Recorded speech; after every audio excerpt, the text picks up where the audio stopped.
We've got good news and bad news, from a successful first MSC cruise to brand new ships being named to more cruise cancellations, as well as passengers being denied boarding and another ship being scrapped. Stay tuned for more. Well, ahoy there, cruisers. We're Cruise with Ben and David. If you're brand new to this channel, why not hit that subscribe button? I guarantee you will like what we put out. Let's kick off with Royal Caribbean. So there are still rumours that Empress of the Seas will be sold off or scrapped, even after Royal Caribbean have denied the rumours strenuously. On tracking sites, now the ship is moving closer and closer to Turkey, where cruise ships are being scrapped on a daily basis, unfortunately. There's also been rumours that Grandeur and Majesty of the Seas will be leaving the fleet too, something Royal Caribbean again have also denied.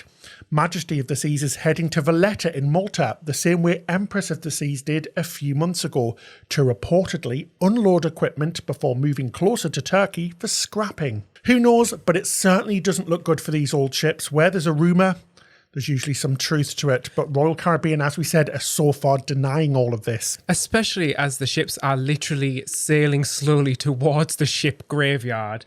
It looks like they are going to the scrapyard. They might not be sold yet, but it does look like they're planning to maybe sell them in the future, doesn't it? Next up, Royal Caribbean released a brand new video featuring the Public Health and Chief Medical Officer, Dr. Calvin Johnson, about what Royal Caribbean is doing to tackle the challenges ahead with COVID-19. He specifically mentioned a brand new saliva test, which he feels will be a game changer for enabling fast testing.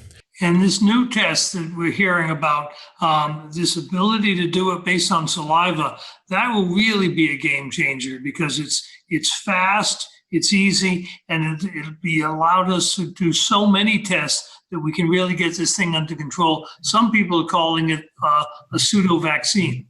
And this saliva-based test is one where it's not very invasive to get it. It really relies very much on saliva and as the sample that's used. And we expect it'll be increasingly accurate over time.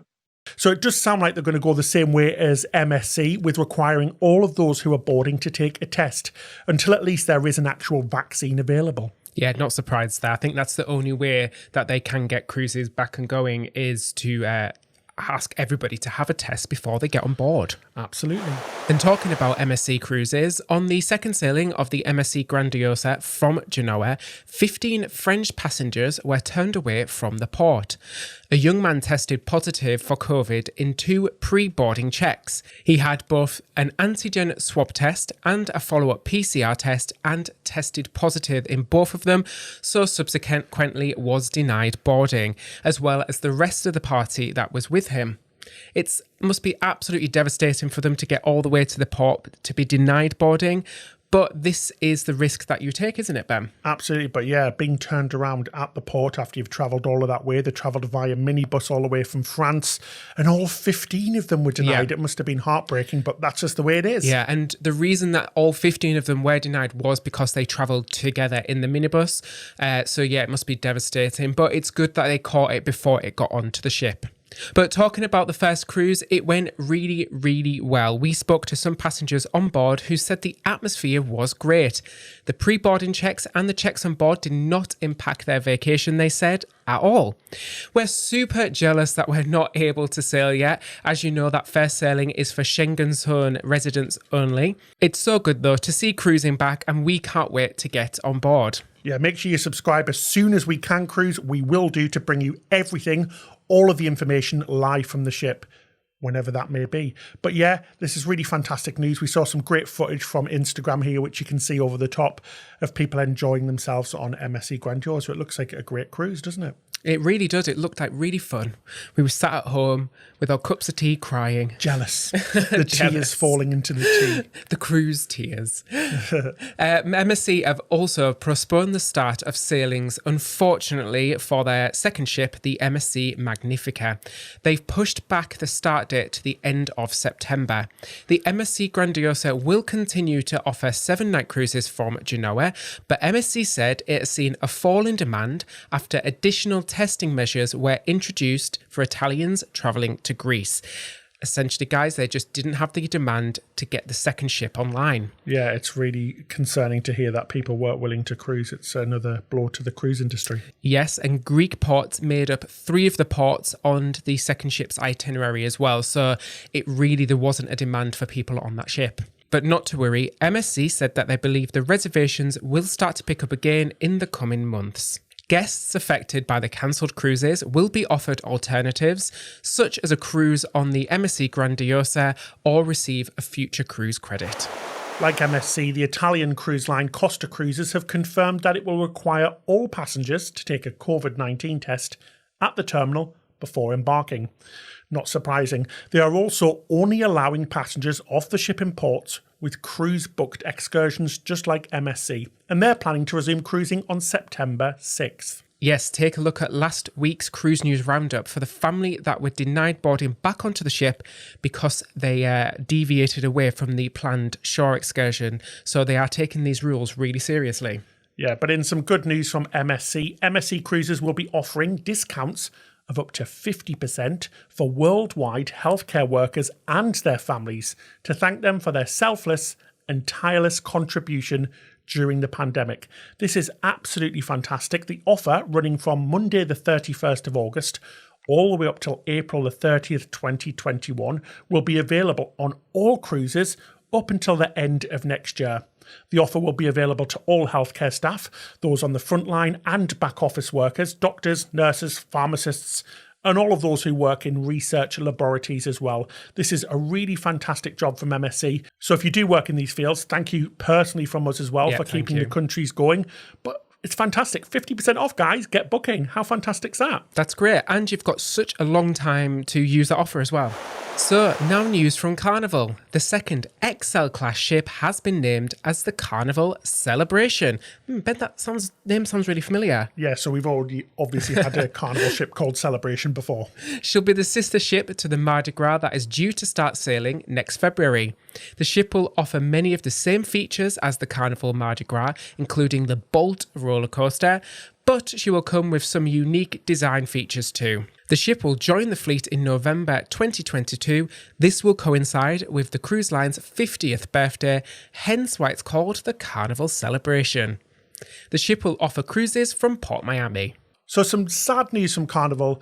A Carnival favourite cruise director, Matt Mitchum from the UK, unexpectedly quit this week. He was due to be the first cruise director on board the Carnival Mardi Gras. He announced this decision to his 100,000 followers on Facebook, saying the time had come to retire and move on to his next adventure. He also added he would be forever grateful to Carnival and cruise passengers. So this is really sad news. Yeah, but best of luck to him for everything that is going on to in the future. And Carnival have sent another ship to the scrapping yard this week. The next ship to meet its end will be the Carnival Imagination.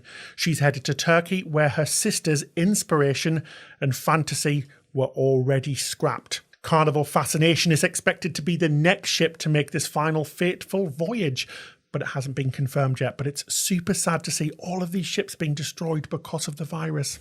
Awful, isn't it? In other news, let's take a look at some further suspensions in the cruising industry.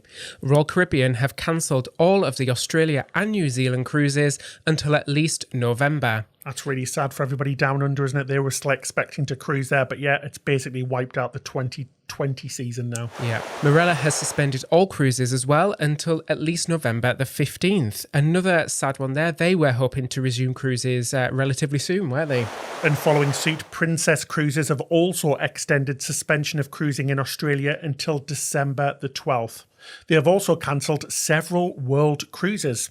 This is a recurring theme. Regent Seven Seas have also cancelled world cruises, as well as P&O Cruises from the UK, scrapping Arcadia's world cruise next year, as well as Cunard as well. They have cancelled its cruising well into 2021, with Queen Elizabeth not sailing until March 25th, 2021. Queen Mary 2 paused until April the 18th, and Queen Victoria not to start until May the 16th. This is really sad news. That's well over 6 months away. That's really sad news, yeah. Do you know what this will mean? It'll mean that Cunard ships have not had any passengers on board for well over a year. It's really awful. In addition to this as well, all of Queen Elizabeth's sailings due to depart between March the 26th and December the 13th, 2021 in and around Australia, Japan and Alaska have been replaced with sailings from Europe departing from Southampton. This is a trend we are seeing, guys, of these big international cruises are just too hard to plan. The logistical nightmares. Oh my gosh, can you imagine all of the countries they visit? The world cruises have, for now have got to be a big no-no. That's why we're seeing them cancelled. It's imagine getting all of those countries to agree to a cruise coming from, obviously passing on diseases and things from, it's a nightmare. And just passengers getting to the ports as well, flying into the ports, particularly a company say like P&O where passengers would fly from the UK because most of the passengers are in the UK. We're going to see shorter cruises from home ports like Southampton, like MSC and Genoa, and the US lines sailing from Miami. It's just really starting to get really concerning that we're seeing cruise lines cancel till the middle of 2021. How long can these cruise lines keep going with no sailing? Because that is an awful long time, isn't it? It really is. Let us know what you think in the comment section below. We'd love to read your comments and get your feedback and thoughts on everything that we've talked about in this week's show.